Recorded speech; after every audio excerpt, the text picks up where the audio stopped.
ہندوستان کے بشمول دنیا بھر کے کئی ممالک میں سوشل میڈیا کے اہم پلیٹ فارم واٹس ایپ نے آج دوپہر اچانک کام کرنا بند کر دیا، جس کے نتیجے میں واٹس ایپ استعمال کرنے والے کروڑوں افراد کو مشکل صورتحال کا سامنا کرنا پڑا۔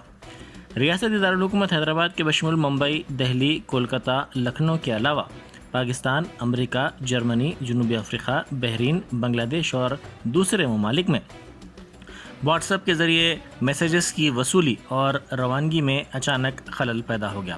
کئی افراد نے اس بات کی شکایت سوشل میڈیا کے دیگر پلیٹ فارمز سے کی۔